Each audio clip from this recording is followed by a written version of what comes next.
قرآن پاک میں دیکھیں کیسے اللہ کا کلام ہے.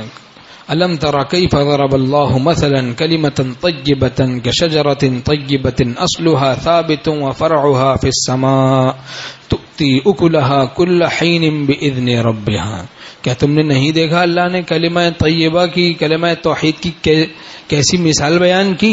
حق تعالیٰ فرماتے ہیں قرآن پاک میں مضمون ہے کلمہ توحید، کلمہ طیبہ کلمہ توحید ہے، لا الہ الا اللہ جو ہم لوگوں کے پاس ہے. یہ نعمت ایمان کی دولت عظیم الشان نعمت ہے، عظیم الشان دولت ہے. جنت کا ٹکٹ ہے، جنت کا ٹکٹ تھرڈ کلاس کا ہوتا ہے، اکانومی کلاس کا ہوتا ہے تو دیکھیں اس کا اکرام بھی اسی درجے کا ہوتا ہے، اور اگر فرسٹ کلاس کا ہوتا ہے تو اس کا اکرام بھی پھر ویسا ہی ہوتا ہے کہ نہیں؟ کہیں جہاز میں جا رہا آدمی، اس کے پاس تھرڈ کلاس کا ٹکٹ ہے، اکانومی کلاس کا ٹکٹ ہے، تو پھر اس کا اکرام بھی، کھانا پینا بھی، اور اس کا اکرام بھی اسی طریقے سے ہوگا، اسی کے مطابق ہوگا.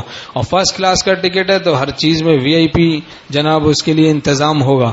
ایسے ہی اگر ہم لوگوں کے پاس جنت کا ٹکٹ ناقص ہے تو پھر ویسے ہی معاملہ ہوگا. اور کامل ہے، تقوی اختیار کر لیا، گناہوں سے بچ کر اس جنت کے ٹکٹ کو کامل کر لیا تو پھر ہر جگہ اکرام ہی اکرام ہوگا. لا ان اولیاء اللہ لا خوف علیہم ولا هم يحزنون الذین آمنوا وكانوا يتقون. جو اولیاء اللہ ہیں ان کو نہ خوف ہوگا نہ حزن ہوگا. اور یہ کون ہے؟ اللہ کے دوست، خاص دوست، ایمان والے اور تقوی والے. تو ایمان تو ہے الحمدللہ، اور بس ضرورت ہے تقوی کی، گناہوں سے بچنے کی. تقوی کہتے ہیں کف النفس عن الہوا، نفس کو روکنا گناہوں سے. تقوی ہم کرتے تو ہیں لیکن خود ہمارے تقوی پر لقوہ گرا ہوتا ہے. الم تر کیف ضرب اللہ مثلا کلمۃ طیبۃ کشجرۃ طیبۃ اصلها ثابت وفرعها فی السماء. کیا تم نے نہیں دیکھا اللہ نے کلمہ طیبہ کی کیسی مثال بیان کی؟ وہ ایک کشجرۃ طیبۃ، ایک پاکیزہ درخت کی طرح ہے، پاکیزہ درخت کی طرح ہے. کشجرۃ طیبۃ اصلها ثابت وفرعها فی السماء، جس کی جڑیں زمین میں مضبوطی کے ساتھ جمی ہوئی ہے اور جس کی شاخیں آسمان میں ہیں.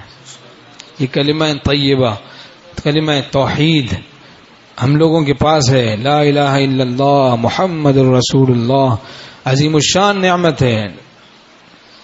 لا الہ الا اللہ وحدہ لا شریک لہ. تو یہ عظیم الشان نعمت ہے. اس کی جڑیں زمین میں مضبوطی کے ساتھ جمی ہوئی ہیں اور آسمان میں اس کی شاخیں ہیں.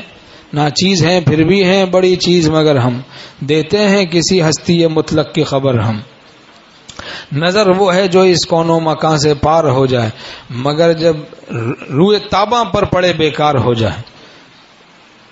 کشجرۃ طیبۃ اصلها ثابت وفرعها فی السماء تؤتی اکلها کل حین باذن ربها.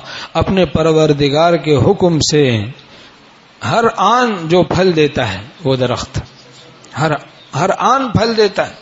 مومن کو کوئی تکلیف ہوتی ہے تب وہ صبر کرتا ہے، اس کا ایمان پھر بھی بڑھ جاتا ہے. اور کوئی نعمت ملتی شکر کرتا ہے، ایمان بڑھ جاتا ہے. یہ ایسا ہے کشجرۃ طیبۃ، ایسا پاکیزہ درخت ہے کہ ایسا پاکیزہ درخت ہے کلام اللہ کو سن کر یہ پھلنے پھولنے لگتا ہے. اللہ کے کلام سے یہ ہمارا دل کا درخت ایمان پھلنے پھولنے لگتا ہے. کتنی خوشیاں ہیں آپ سے مل کے، فرت لذت سے جھوم جاتا ہوں.